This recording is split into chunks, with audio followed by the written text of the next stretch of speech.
மம குணகனலீலா கர்ணனைகி கீர்த்தனாத்யைகி மயி சுசரிதோக பிரக்ய சித்தானுவృத்திகி பவதி பரம பக்திகி ஸ்யாகி மிருத்யோர் விஜேத்ரீகி கபில தனுரிதித்வம் தேவகூத்யைர்ஞகாதீகி.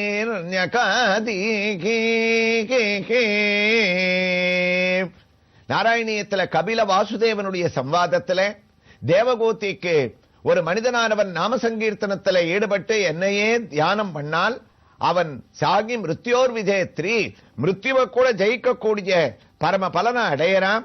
அதற்கு அவன் பண்ண வேண்டியது எல்லாம் பக்தி மார்க்கத்துல ஈடுபட்டு என்னுடைய தியானத்தை அவன் பண்ணிட்டான்னு சொன்னான். தாமுளரே தம் உள்ளமும் உள்ளுளதே தாமரையில் பூவுளதே ஏத்தும் பொழுதுண்டே வாமல் திருமருவு தால் மருவு ஒன்னியரே செவ்வே அரு நரகம் நரகம் சேர்வரிது அப்படின்னு ஆழ்வார் இதையே தமிழ்ல சொன்னார். நாம சங்கீர்த்தனமானது ஒரு பிரேம பக்தியாலையும், அந்த பிரேம பக்தி வந்தாய் என் மனம் புகுந்தாய் மன்னி நின்றாய் நந்தாத செழுஞ்சுடரே கொழுஞ்சுடரே எங்கள் நம்பி சிந்தாமணியே திருவேங்கடம் மேயதாய் இனி யான் உன்னை என்றும் விடேல். சிக்கனை பிடித்தேன்னு சொல்றமே, அது போல மனசால என்றும் விடேன்னு உன்னை பிடிக்கிறது தான் பிரேம பக்தின்னு திருமங்கை மன்னனாக இருந்து எல்லாத்தையும் தொடர்ந்து பரம வைராக்கியத்தை அடைஞ்சவர் சொன்னாராம். அதனால தான் இவ்வளவு கருத்துக்களையும் உள்ளடக்கி நாம இந்த ஸ்லோகத்தினுடைய சிந்தனையை சட்டுன்னு அப்படி யோஜனை பண்ணோம்னு சொன்னால், என்னுடைய குணங்களை தியானம் பண்ணணும், என்னுடைய கதைகளை கேட்கணும், கேட்கறதுனால பக்தியானது ஏற்படும். அதனால கிருஷ்ணா ராமா கோவிந்தா நாராயணான் என் பேரை சொல்லக்கூடிய ஒரு சிந்தனையானது மனசுல வரும். எல்லாத்தையும் மறந்த ஒரு வைராக்கியம் ஏற்படும். அப்ப என்னுடைய நாமத்தை சொல்றதுனால பிரேம பக்தி என்று சொல்லக்கூடிய அப்பழுக்கற்ற நான் உங்களை தேடி வரக்கூடிய பக்தியானது ஏற்படும். அந்த நிலையில என்னுடைய திருநாமத்தை ஒரு தடவை ஒரு முறை பக்தியோடு சொன்னா கூட அது கடைசி காலத்துல யமபயத்திலிருந்து விடுபட வைக்கும், யம மரண பயத்தை நீக்கி வைக்கும். அம்மா இத புரிஞ்சுக்கிறதுக்கு என்னுடைய திருநாமத்தை சொல்லணும்ன்றத கலிகாலம் முடிகிற வரைக்கும் எல்லாம் கடைபிடிக்கலாமேன்னு சாகி மிருத்யோர் விஜேத்ரி கபில தனுரிதித்வம் தேவகோத்யைர் ஞகாதீகி என்று நாம சங்கீர்த்தன வைபவமாக குருவாயிரப்பா தாங்கள் தங்க அம்மாவான தேவகூதிக்கு குருவாக அமர்ந்து கொண்டு உபதேசம் பண்ணலாமே, இந்த சரித்திரம் சத்தியமான்னு கேட்டு 15வது தசகத்தினுடைய 5வது ஸ்லோகத்தை நாராயண பட்டத்திரி முடிக்கிறார். அதனுடைய தமிழ் பாசுரம் நாராயணியத்துல வழக்கம் போல நம்ம பார்த்தோம்னா இதோட அர்த்தம் புரிஞ்சிடும். எல் புகழை கேட்பதனால் எல் பெயரை பலமுறையும் ஓதிக்கொண்டு நன்னயமாம் கங்கையோடு பக்தியோடும் போற்றி செய்தால் புன்மையுறும் இல்வாழ்க்கை தொடர்பதுவும் நீங்க பெற்றே என்னுடைய பேரடைவாய் யமனையும் நீ ஜெயிப்பாய் என்று தேவகூதி குறைத்தீராமே, யமபயம் நீங்கும்னு சொன்னேலாமேன்னு கேட்க உடனே தேவகூதியானவள் கேட்கிறா, கபிலா இந்த உயர்ந்த ஒரு உபதேசத்தை நீ கலியுகம் முடிகிற வரைக்கும் எல்லாருக்கும் சொல்ல போறேன்னு நீ சொல்லிட்ட. இருந்தாலும் எனக்கு ஒரு சந்தேகம்டா, வாழ்க்கையில உன்னுடைய கதையை கேட்டு இருக்கிற அவகாசத்துல உன் திருநாமத்தை சொல்லி தியானம் பண்ணி பக்தியை கடைபிடிச்சா யமபயத்தை கூட வெல்லலாம் அப்படின்ற ஒரு நியதி இருக்கச்சே, உலகத்துல ஒன்னால் படைக்கப்பட்ட பல பேர் ஏண்டா இதை கடைபிடிக்கிறது இல்ல? அவ கடைபிடிக்கும் படியாக நீ ஏன் பண்றதில்லை?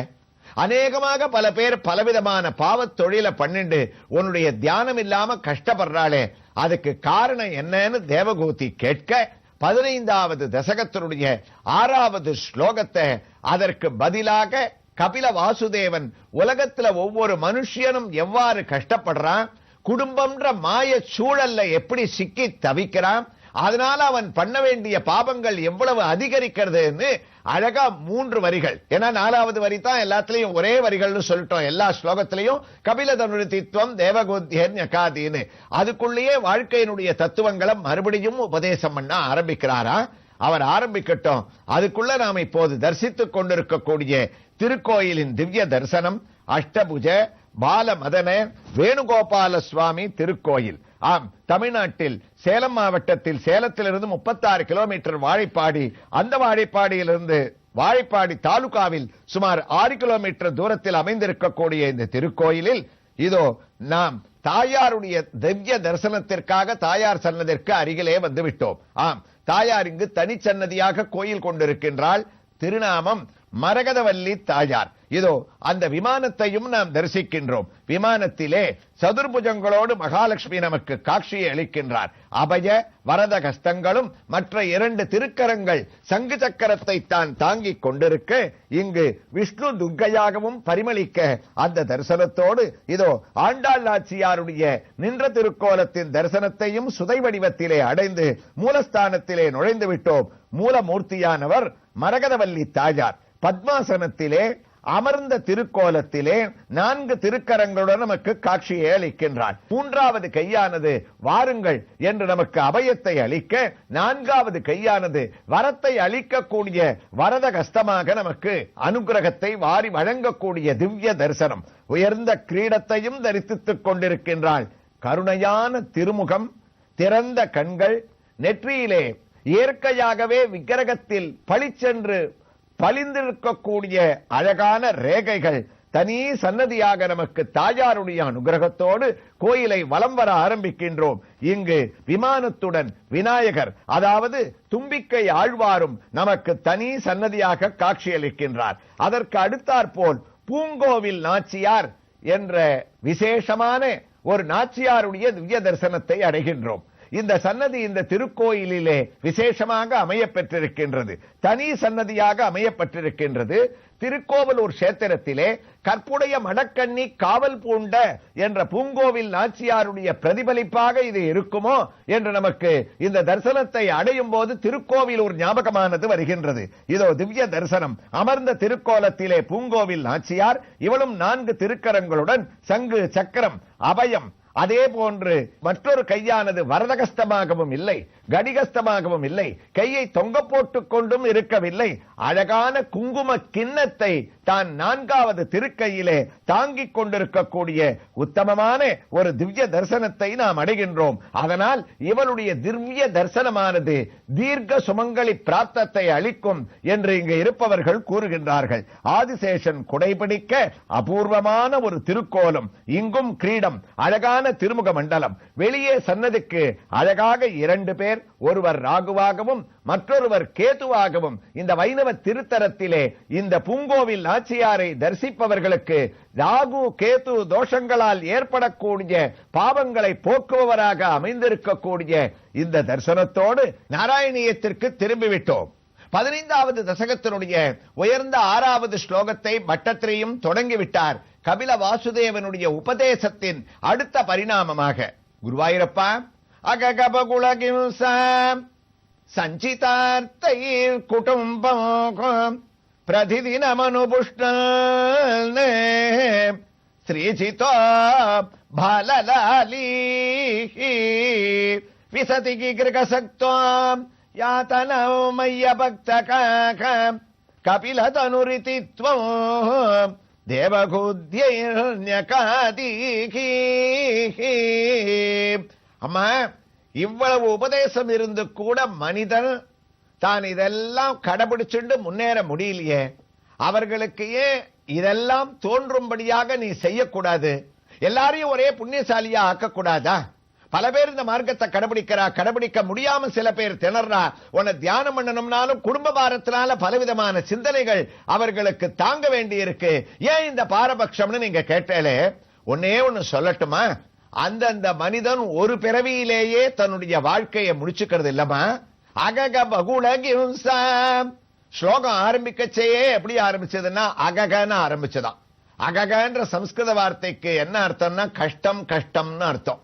நம்முடைய நிலைமையை நினைச்சு கபில வாசுதேவனே கஷ்டப்படுறாராம். அம்மா, நான் என்ன சொல்வேன் இந்த கஷ்டத்தை?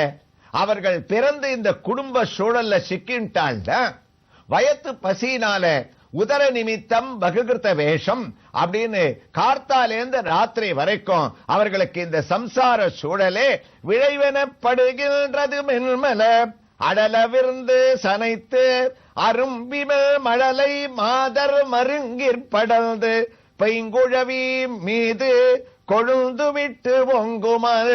செவை சுடுவார் தமிழ் பாகவதத்துல சொன்னார், அம்மா மனிதன் பிறக்க செய்ய ஆசைன்ற கொடிய தீ அவனை புடிச்சுடுறது. அதுல கோபம்ன்றது வேற, நெருப்பு விட்டு அந்த தீய பெருசா மூட்டி விடுறது. அப்ப இந்த பிறவியில் தோன்றக்கூடிய மனிதன் மென்மையான அந்த குடும்பத்தினுடைய ஒரு சூழல்ல தன்னுடைய மனைவி, தன்னுடைய மக்கள், தன்னுடைய குடும்பம்னு அவர்களுக்காக அந்த தேவைகளை பெருக்குவதற்காக கஷ்டமாக பகுலகிம்சா சஞ்சிதார்த்தைர் குடும்பம், அந்த குடும்பத்துக்காக பலவிதமான பாவங்களை பண்ணி பொருள்களை எல்லாம் சேர்த்து குடும்ப பாரத்திலேயே தன்னுடைய மனசை செலுத்துறாமா. அவனுடைய காலகட்டம்ன்றது எப்படி இருக்கு தெரியுமா? ஒரு மனுஷன் பிறந்தான்னா சின்ன வயசுல 15 வயசு வரைக்கும் அம்மா அவனை என்னால நெருங்கி நீ இதை பண்ணு அதை பண்ணாதேன்னு சொல்ல முடியல. ஆதிசங்கரர் அழகா சொன்னார், பாலஸ்தாவத் கிரீடா சக்தகாக தருணஸ்தாவத் தருணி சக்தகாம் விருத்தஸ்தாவத் சிந்தா சக்தகா பாரே பிரம்மணி கோபின சக்தகாம் பஜ கோவிந்தம் பஜ கோவிந்தம் கோவிந்தம் பஜ மூடமதே. அம்மா ஒரு குழந்தை பிறந்தாச்சுன்னு சொன்ன அது வளரக்கூடிய காலத்துல 15 வயசு வரைக்கும் இந்த ஆத்ம ஞானத்தை எல்லாம் என்னால ஊட்ட முடியல.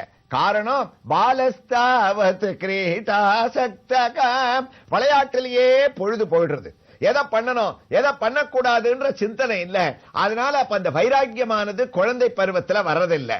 சரி 16 வயசுக்கு மேல அதை படிக்க ஆரம்பிச்சு அந்த படிப்பிலேயே கவனம் இருக்கிறதுனால இந்த ஆத்ம ஞானத்தை அப்பவும் ஊட்ட முடியல. 23, 24 வயசுல படிப்பை முடிச்சா அவனுக்கு கொண்டு இந்த வைராக்கிய விஷயங்களை உபதேசம் பண்ணலான்னு பார்த்தா தருணஸ்தாவத் தருணி சக்தகா, அப்பதான் அந்த ஜீவனுக்கு கல்யாணம்னு ஒண்ணு பண்ணி வச்சுடுறான். மனைவின்ற ஒரு பந்தம் வருது. அந்த மனைவின்ற பந்தத்தினால அவர்கள் ஒவ்வொருக்கொருவர் ஒத்தொருக்கொத்தர் விட்டு கொடுத்து பலவிதமான கோபதாபங்கள்ல ஈடுபடக்கூடிய சூழ்நிலை இருக்கிறதுனால அப்பவும் என்னுடைய தலையை நுழைக்க முடியல. சரி 60 வயசுக்கு மேல ரிட்டையர் ஆயிட்டு சதாபிஷேகம் எல்லாம் முடிச்சுண்டு அப்பவாவது இவன் கிட்டக்க உட்கார்ந்து நல்ல விஷயங்களை சொல்லலாம்னு பார்த்தா விருத்தஸ்தாவத் சிந்தா சக்தகா, அப்ப தேவையில்லாத சிந்தனைகளை எல்லாம் மனசுல வச்சுண்டு அப்போ நல்ல சிந்தனைகளை இழுக்க மறுக்கிறானே. அம்மா இதுக்கு நான் காரணம் இல்லைன்னு இந்த விஷயத்தை அருமையா தொடர்கிறார் கபில வாசுதேவன். எவ்வாறு தொடர்கிறார் என்ற இந்த ஒரு ஆத்ம விசாரத்தை தொடர்ந்து நாம் இந்த திருக்கோயிலின் திவ்ய தரிசனத்தோடு கேட்கலாம். கிருஷ்ணாய துப்யம் நமகா.